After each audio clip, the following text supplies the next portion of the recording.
하나님 말씀 골로새 3장 12절부터 17절 말씀입니다. 골로새서 3장 12절부터 17절의 말씀. 그러므로 너희는 하나님의 택하신 거룩하고 사랑하신 자처럼 긍휼과 자비와 겸손과 온유와 오래 참음을 옷 입고, 누가 네게 혐의가 있거든 서로 용납하여 피차 용서하되 주께서 너희를 용서하신 것과 같이 너희도 그리하고, 이 모든 것 위에 사랑을 더하라. 이는 온전하게 매는 띠니라. 그리스도의 평강이 너희 마음을 주장하게 하라. 평강을 위하여 너희가 한 몸으로 부르심을 받았나니 또한 너희는 감사하는 자가 되라. 그리스도의 말씀이 너희 속에 풍성히 거하여 모든 지혜로 피차 가르치며 권면하고 시와 찬미와 신령한 노래를 부르며 마음에 감사함으로 하나님을 찬양하고, 또 무엇을 하든지 말에나 일에나 다 주 예수의 이름으로 하고 그를 힘입어 하나님 아버지께 감사하라. 아멘. 우리 하나님 참 좋으신 하나님이십니다. 이 시간도 하나님의 은혜와 평강이 여러분들과 여러분의 가정과 직장과 사업장, 그리고 여러분들 자녀들까지 하나님의 은혜가 흐르고 넘치도록 채워주길 주의 이름으로 축원합니다. 자, 우리 따라합니다. 나는 예수님 안에서 모든 사람들을 이해하고 용서하고 사랑하겠습니다. 자, 우리 선포의 기도 드립니다. 나사렛 예수 이름을 명하노니 내 안에 가난의 영, 채무의 영은 떠나갈지어다. 내 앞에 하나님의 축복을 가로막는 모든 악한 영들은 속히 떠나갈지어다. 내 죄로 인해서 나를 떠나갔던 모든 영권, 인권, 물권의 권세들은 속히 회복되어 돌아올지어다.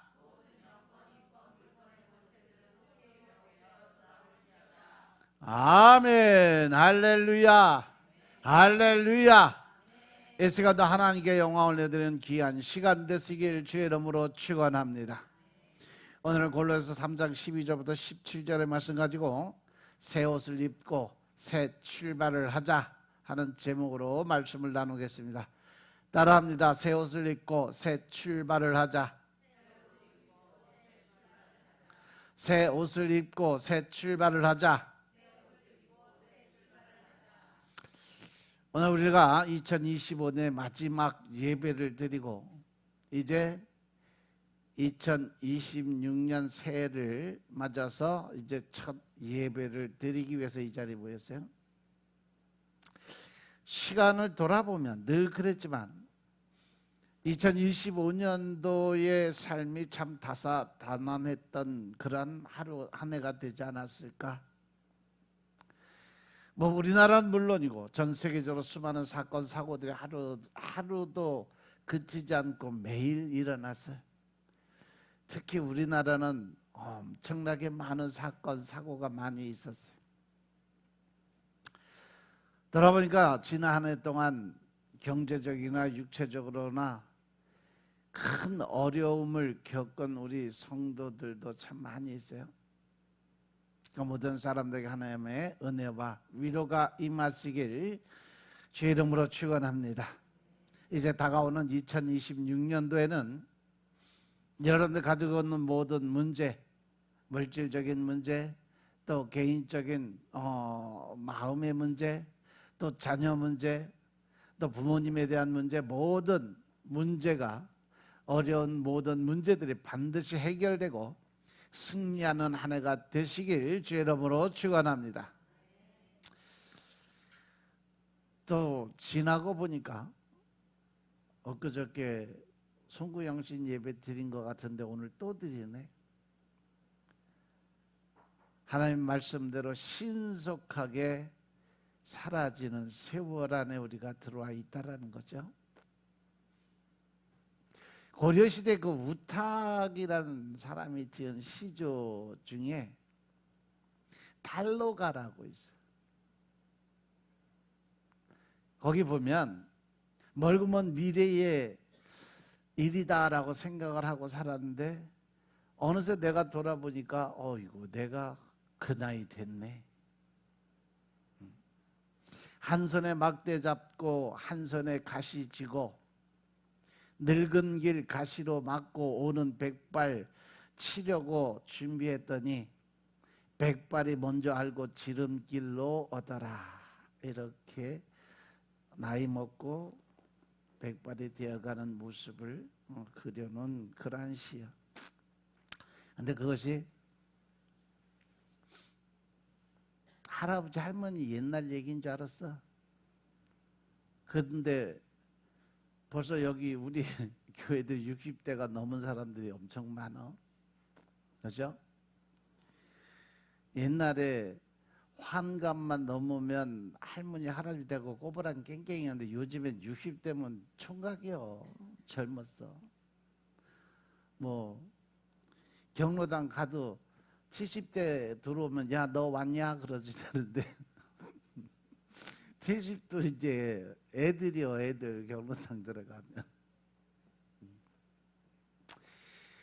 우리가 이제 하늘의 끝자락에 서면 우리 거울 앞에 비친 우리의 모습을 한번 돌아봐야 되지 않을까? 나이 한 살 더 먹게 됨에 따라 그만큼 머리카락도 그만큼 흰색으로 변하게 될 거고 전에 없던 주름살도 한두 개 더 생기기 시작을 할 것이고 이 사람들이 살아가면서 제일 정직한 게 뭐냐? 나이를 못 속인다 그래요. 정말 우리 외모야말로 가는 세월을 속일 수가 없어요. 사람의 얼굴은 인격과 지내온 내력을 이야기를 해줘요. 그래서 미국 대통령 에브라함 링컨이 한 말이 참 마음에 와닿아. 사람이 나이 40이 되면 자기 얼굴에 책임을 져야 된다고 그랬어요. 나이 40이 됐는데도 자기 얼굴에 대한 책임감이 없이 살아가는 사람은 거의 무감각한 사람이다. 자, 우리 여섯 사람에 같이 인사해 볼까요? 자기 나이에 책임지는 좋은 얼굴이 됩시다. 자기 나이를 책임지는 좋은 얼굴이 됩시다. 할렐루야. 우리의 삶은 늘 모든 것에 대해 책임감을 주어지게 돼 있어요. 그런데 그 책임감을 내가 소홀하게 여기고 어설프게 알고 살아가니까 그 책임감에 대한 자기 소명을 잊어버리고 살아가는 거예요. 여러분들도 마찬가지요. 하나님 앞에 찾아올 때는 깨끗한 정결한 옷을 입고 최소한 예배 30분 전에 나와서 주님께 드려지는 제사 예배를 위해서 기도하고 준비된 자가 되어야 되는데 어떻게 된 게 예배 시간에 늦는 게 아주 당연한 것처럼 생각하고 살아요. 제가 여러분들에게 늘 말씀드리죠. 예배 찬양 시작하는 그 순간부터 천국문 닫힌다. 일찍 와라. 찬양 드리기 직전에 그래도 최소한 40분부터 주일날 40분부터 찬양 드리면 30분까지는 와서 앉아서 그날 주보도 보고 예배 준비하고 말씀도 찾아놓고 그 말씀도 한번 읽어보면서 아 이게 무슨 말씀인가 한번 돌아도 보고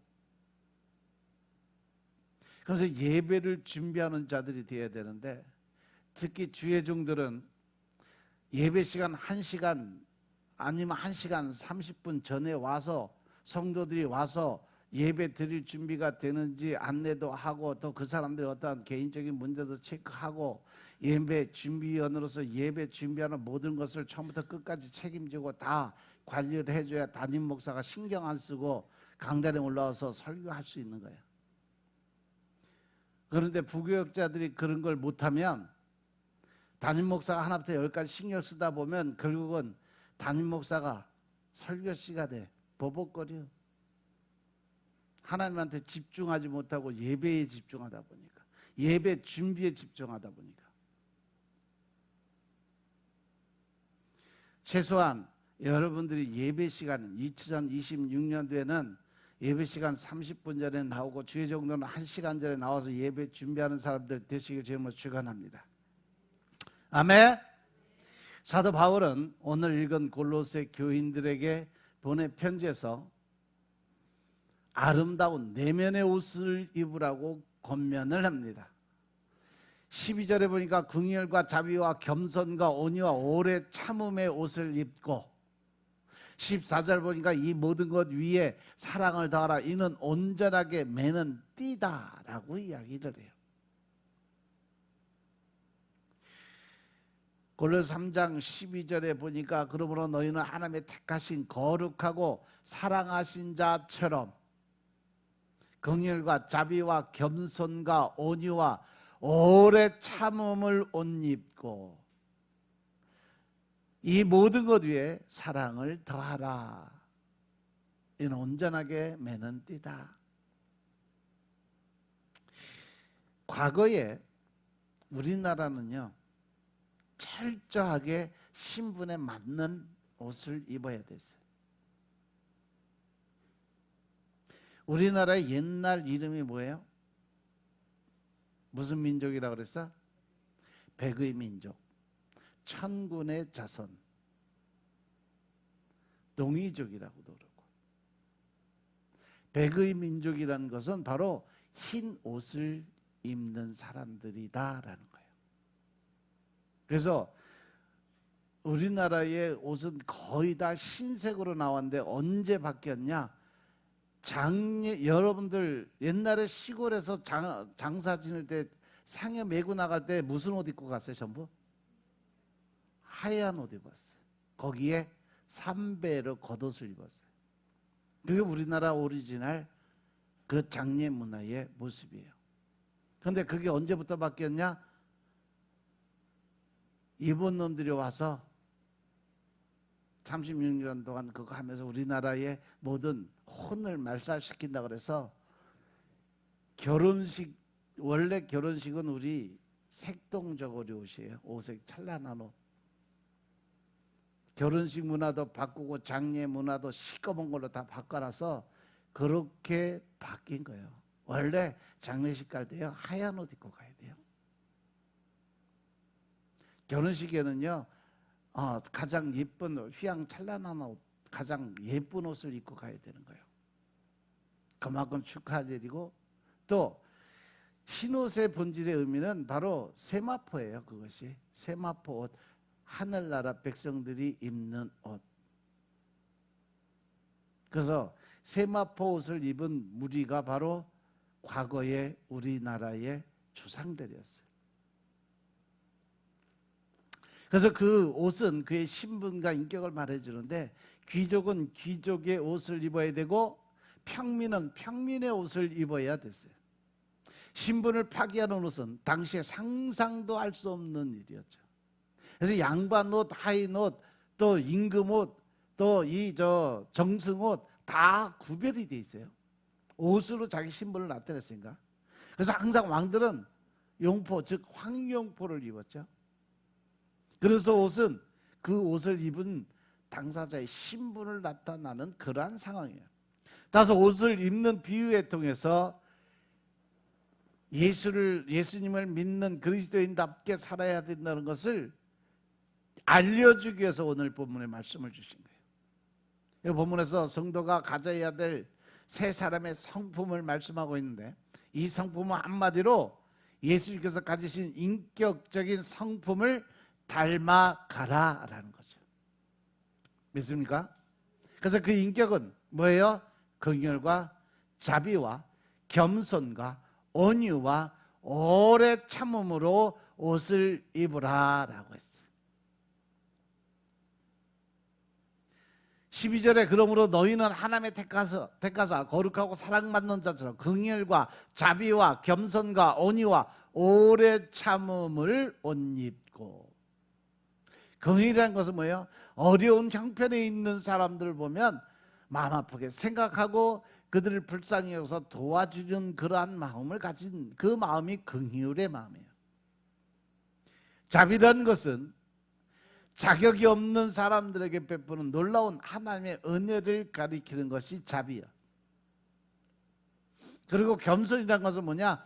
하나님 앞에서 자기의 도덕적 무능함을 나타내는 것, 즉 내려놓음이죠. 낮아지는 것. 그게 겸손이에요. 온유한 마음은 뭐냐?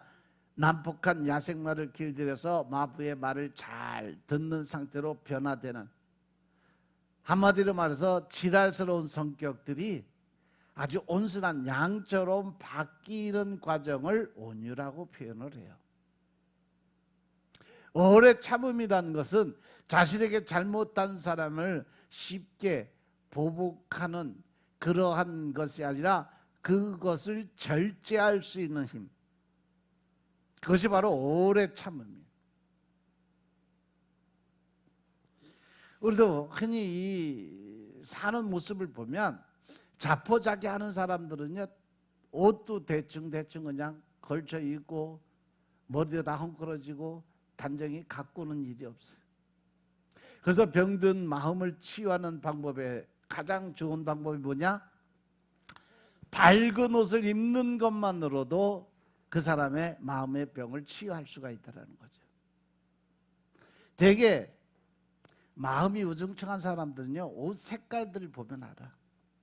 우중충한 그런 색깔들만 골라서 입어요. 환한 색깔은 절대 안 입어. 마음속에 뭐가 들었어? 시커먼 놈이 들어있어서 그래.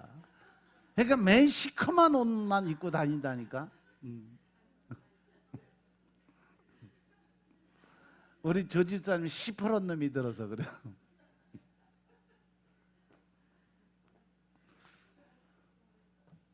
그래서 그 마음을 치유하는 가장 좋은 방법은 밝은 옷을 입는 것만으로도 효과가 나타나요. 이것을 의복치료다, 정신학적으로 나와 있는 거예요. 증명이 돼 있는 거예요. C.S. 루이스가 쓴 순전한 기독교인이라는 책에 보면 가장하라 라는 대목이 나와요. 즉 다시 말해서 가장이 뭐예요? 가면을 쓰고 살아라. 그런 척하고 살아라. 그러면 그렇게 된다라는 거예요.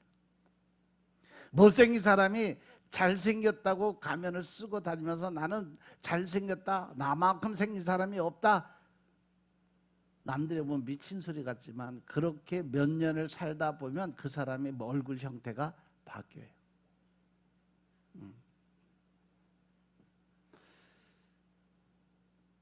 책에 보니까 한 10년쯤 가면을 쓰고 살았더니 그 사람이 진짜 그렇게 변해 가더라.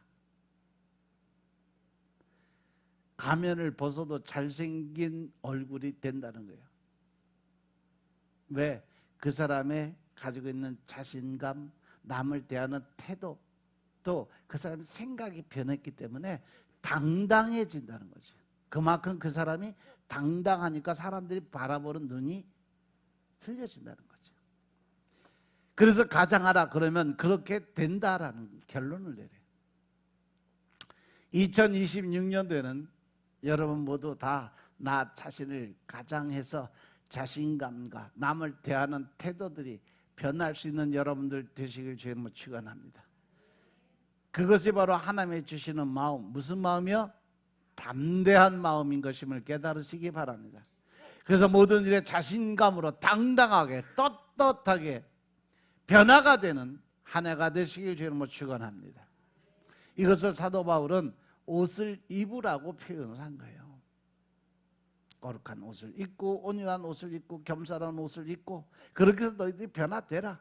긍휼을 여기는 것처럼 살면 그렇게 긍휼한 사람이 되는 거고, 자비로운 사람처럼 행동을 하면 자비로운 사람이 되어간다. 믿으시면 하면 합시다.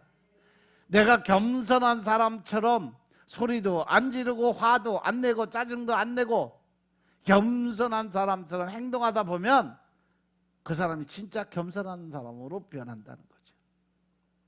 온유한 사람처럼 행동을 하면 온유하게 되고 오래 참는 사람처럼 행동을 하면 오래 참을 수 있는 사람이 된다는 거예요. 이것이 옷 입는 것의 원리, 원칙이라는 거죠.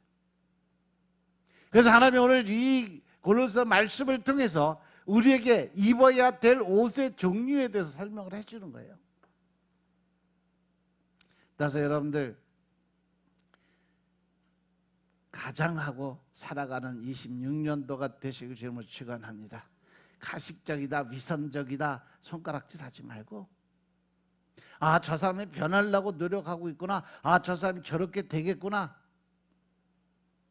우리가 예수님 닮은 흉내라도 자꾸 내면 우리는 예수님처럼 변할 수가 있다니까. 믿습니까? 믿습니까? 긴가민가해. 된다니까. 우리 옆 사람과 같이 인사합시다. 2026년도에는 예수님을 닮은 사람인 척 가장하고 살아갑시다.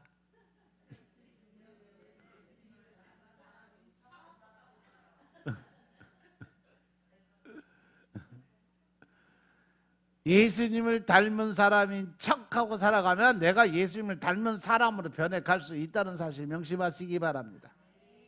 두 번째는 뭐냐? 피차 서로 용납하고 용서하라고 그랬어요.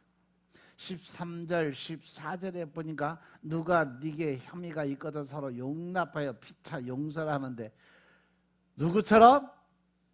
예수님처럼 주께서 너희를 용서하신 것 같이 너희도 그리하고. 이건 십계명에도 나오는 거죠. 우리가 우리 죄를 용서하신 것 같이 우리를 용서. 그럼 결론은 뭐예요? 여러분들 마음속에 칼코리가 들어서 다른 사람을 이해 못하고 용서 못하고 마음에 품고 있으면 하나님도 똑같이 여러분들한테 그렇게 하신다는 거예요. 그러니까 마음속에 엉어리 칼코리를 만들어야 되겠어? 안 만들어야 되겠어? 안 만들어야 되겠죠? 하나님과 교제를 하려면 26년도에는 여러분들 예수님께서 베드로에게 하신 축복의 말씀 기억하시기 바랍니다. 너희가 땅에서 매면 하늘에도 매일 것이고 네가 땅에서 풀어야 하늘에서도 풀린다. 즉 네가 땅에서 꽁 하고 있으면 나도 하늘에서 네 소리 하나도 안 들어. 네가 그 대신 화해를 하고 관계가 회복이 되면 나도 너 관계 회복해서 네가 원하는 삶 살게 해줄게. 이 약속이에요. 명심하시기 바랍니다. 그런데 그 위에 모든 것 위에 뭐를 더해야 된다? 사랑을 더하라. 이는 온전하게 뛰는 매는 뛰다. 이 모든 것 위에 사랑을 더하라는 것은 이 모든 것을 이루기 위해서는 바로 하나님을 온전히 알라는 거죠. 하나님은 곧 사랑이시다. 아멘. 그 사랑을 더하라는 것은 하나님의 말씀, 복음, 진리를 더할 수 있는 지식을 가져라. 더 깊은 말씀의 의지 안에 들어가라. 믿으면 아멘 합시다. 이해는요, 잘못한 것을 너그럽게 받아주고 용서해주는 그러한 모습이고, 이 용서는 그 잘못을 내가 대신 치러주는 것이 용서예요. 다른 사람이 나한테 잘못했는데 그거 그냥 알았어 용서해줄게 이게 아니라, 그 사람이 잘못된 그 부분이 무엇인가를 알아서 대신 내가 그 사람 대신 그 죄가를 대신 짊어지고 가는 것. 누가 그랬어? 예수님께서 하신 것처럼 그렇게 살으라는 거예요. 그러려면 이해는 우리가 머리로 할 수 있고 또 그 마음으로 할 수 있는데, 용서는 절대 그렇게 할 수가 없어요. 어떻게 하면 용서할 수 있을까? 내가 죽어야 된다는 거죠. 예수님께서 내 죄를 짊어지고 가시기 위해서 돌아가셨던 것처럼 나도 그 사람의 죄를 대신 짊어지고 죽어야 된다는 거죠. 따라서 우리도 우리 자신의 미운 감정과 원수 갚는 마음을 갈라디아서 2장 20절의 말씀처럼 내가 예수님처럼 십자가에 못 박혀 죽어야 용서가 가능하다는 사실 명심하시기 바랍니다. 가장 유명한 화가 레오나르도 다빈치가 그의 가장 유명한 명화 최후의 만찬을 그리기 바로 직전에 다른 화가하고 엄청나게 대판 싸웠어요. 서로 자기 주장을 세우다 보니까 니 잘났니 나 잘났니 하고 싸웠어요. 근데 두 사람 다 너무나 교만해서 이해하고 용서하기보다는 분노 안에 들어가서 마음속에 응어리를 품고 헤어진 거죠. 그때 당시에 이 레오나르도 다빈치가 최후의 만찬의 그림을 그려야 되는데 그 그림을 그리려고 앉으니까 이 레오나르도 다빈치가 여전히 화가 나서 복수를 계획하기 시작을 했어요. 그 계획이 뭐냐? 그리스도를 팔았던 악명 높은 배신자 가룟 유다의 얼굴을 자기하고 싸운 친구 얼굴로 그려놓은 거예요. 그에 뛰어난 기억력이 자기 원수의 얼굴의 세세한 부분까지 다 기억을 해서 그것을 가룟 유다의 얼굴로 그렸어요. 그리고 나서 레오나르도 다빈치가 그리스도의 얼굴을 그리려고 하니까 하나님이 절대로 예수님의 형상을 보여주질 않더래요. 아무리 애를 쓰고 기도를 드려도 안 돼. 그래서 그가 좌절감에 빠져서 붓을 내려놓고 하나님께 기도를 드려요. 기도 중에 그리스도의 형상을 그리지 못하게 하는 그것이 무엇인가를 깨우치게 됩니다. 다른 화가의 얼굴을 가룟 유다의 얼굴로 그린 자신의 복수심이 그 안에 들어있다는 것을 깨닫게 돼요. 그래서 레오나르도 다빈치가 결국 진심으로 회개한 후에 미워했던 친구의 얼굴을 화폭에서 지우고 나니까 그때 하나님의 영이 임해서 모든 그림이 자연스럽게 그려졌다고 하는 이 불후의 명작 최후의 만찬을 완성한 그러한 이해가 있어요. 하나님은 우리들이 서로의 잘못을 이해하고 용서하고 또 서로의 그 모든 상황을 용납하기를 원하세요. 주님께서 우리의 허물과 잘못을 다 용서하셨기 때문에 내가 이렇게 했으니까 너희도 이렇게 하는 것이 마땅하다라고 말씀하신 분이 하나님이세요. 믿습니까?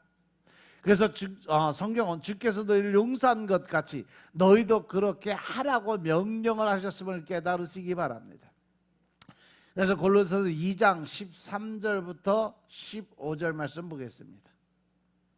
골로새서 2장 13절부터 15절의 말씀 보겠습니다.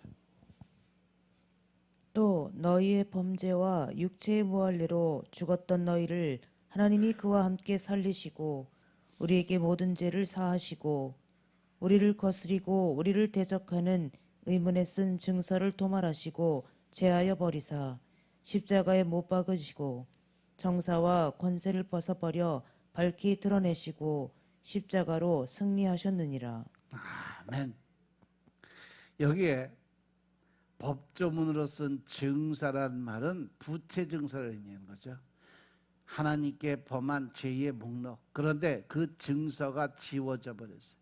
예수님께서 흔적이 남지 않도록 완전히 잉크까지 지워버렸어요.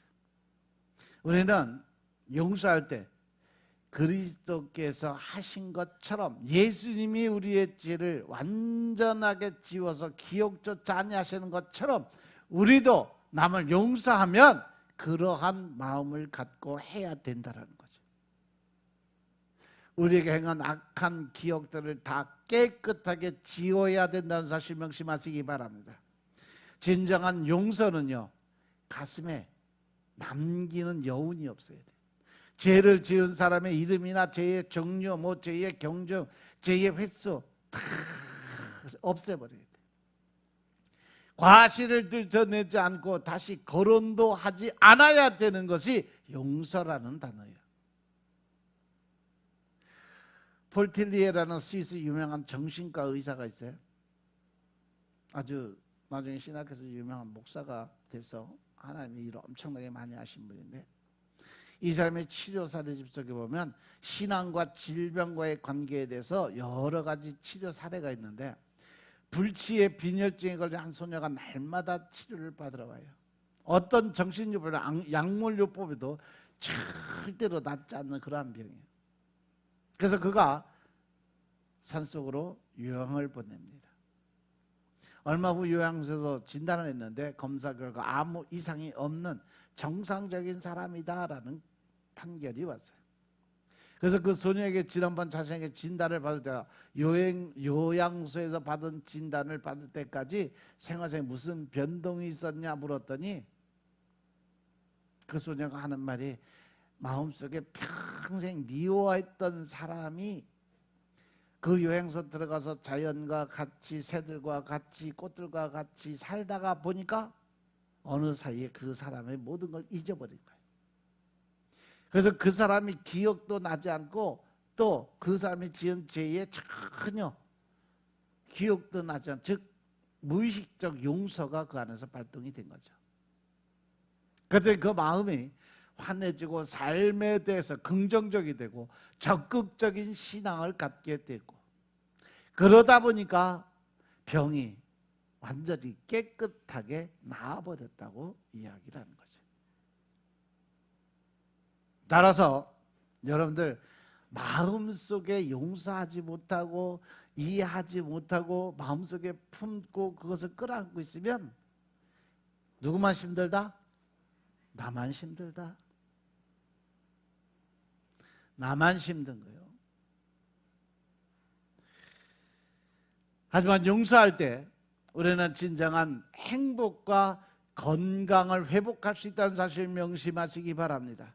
누군가를 미워하는 마음이 있으면 이 시간 이승구 영신 예배를 통해서 다 털어버리시기 바랍니다. 깨끗이 지워버리시기 바랍니다.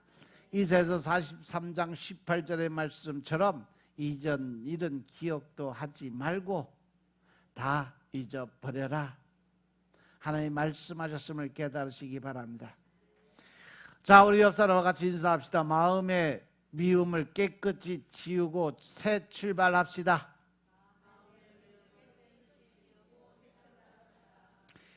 마음의 미움을 깨끗이 지우고 새 출발합시다.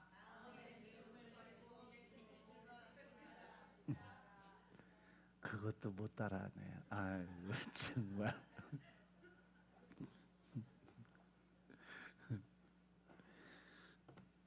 나이 든 사람들은 다 따라하는데 왜 젊은 사람들이 못 따라하는 거야?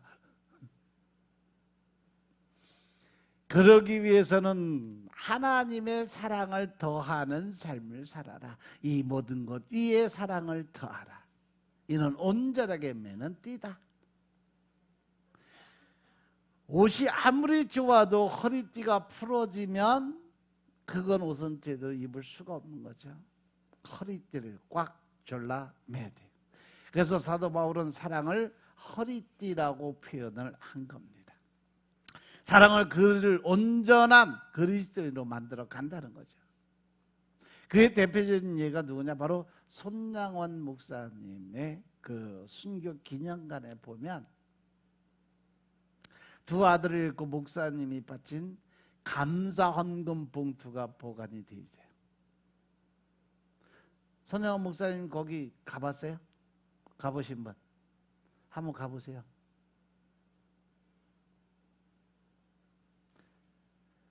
거기에 앞에 뭐라고 써 있냐면 두 아들이 순교하게 돼서 감사합니다라고 표현을 해놨어요.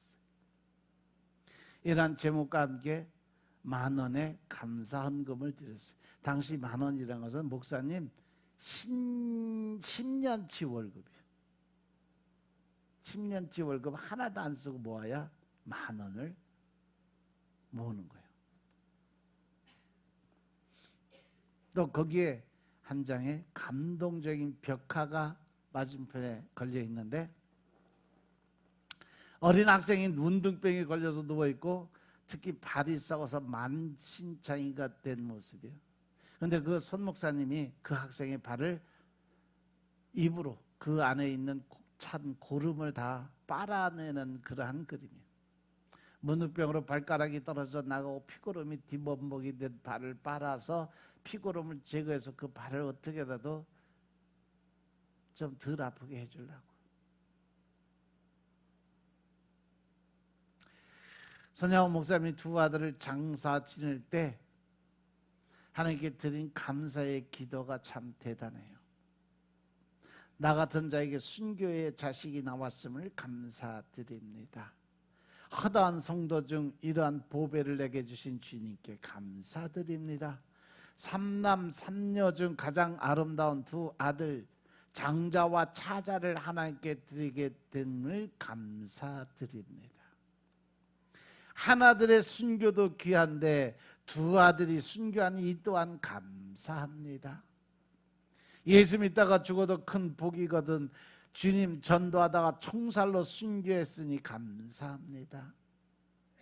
미국 가려고 큰아들 동인이가 출국 준비했는데 더 좋은 천국으로 가게 되니 감사합니다.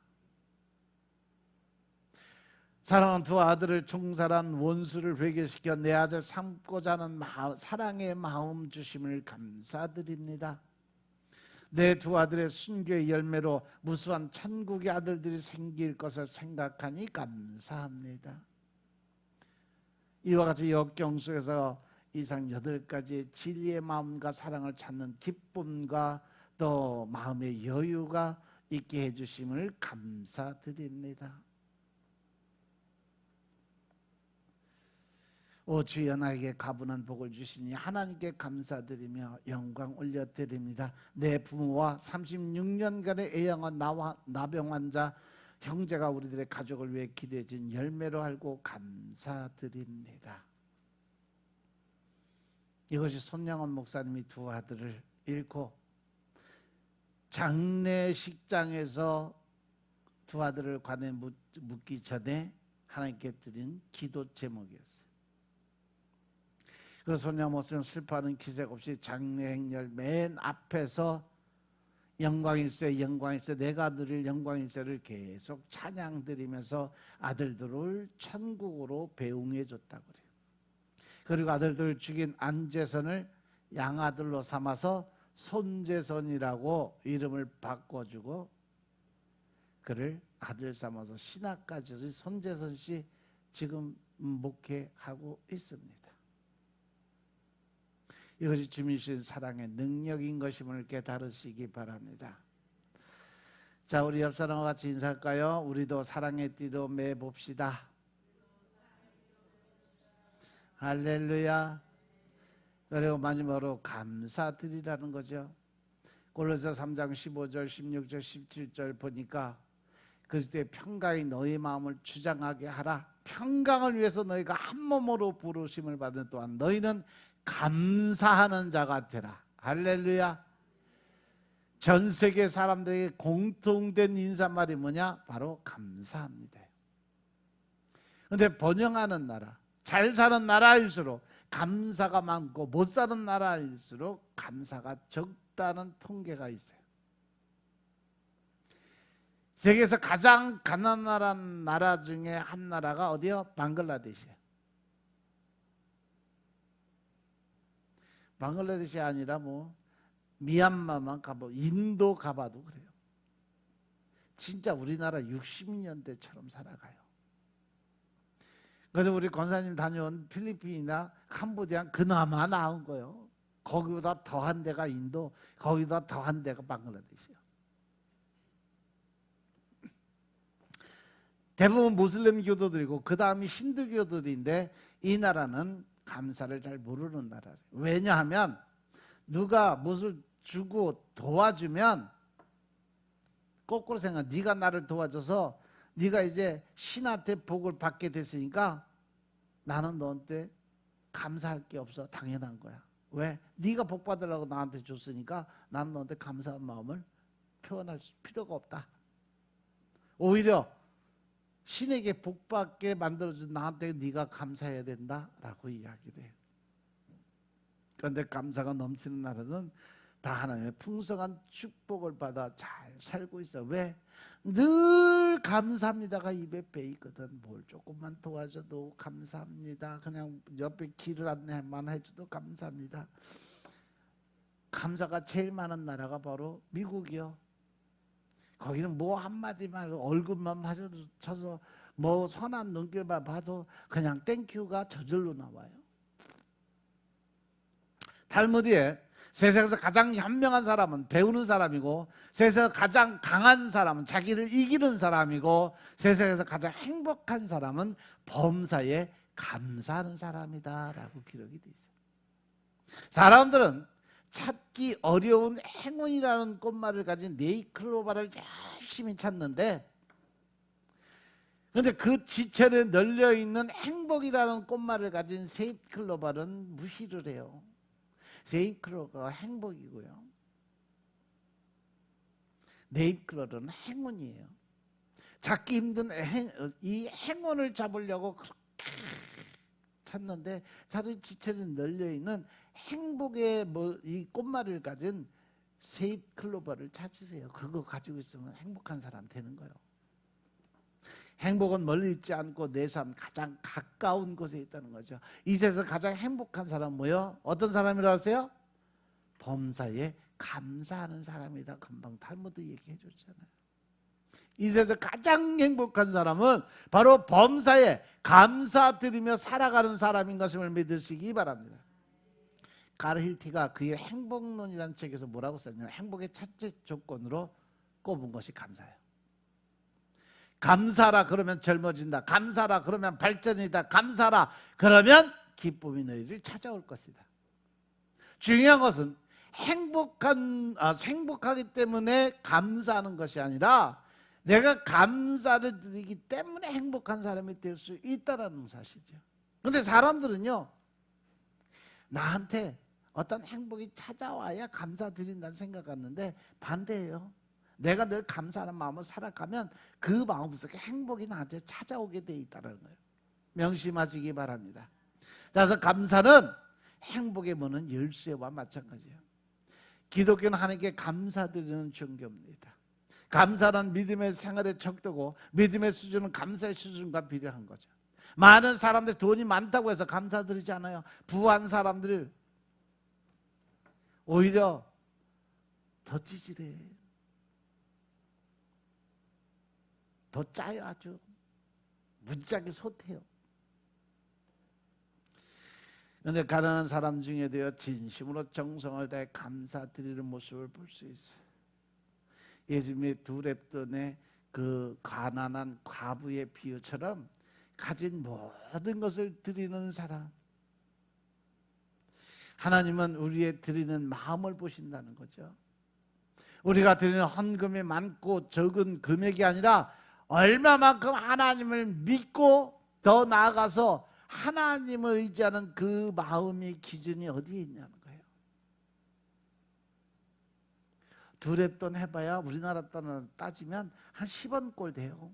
그러니까 두 랩돈 20원 드렸는데, 예수님이 뭐라 해서 그 과부가 가장 많은 돈을 드렸다라고 인정을 해줘. 왜?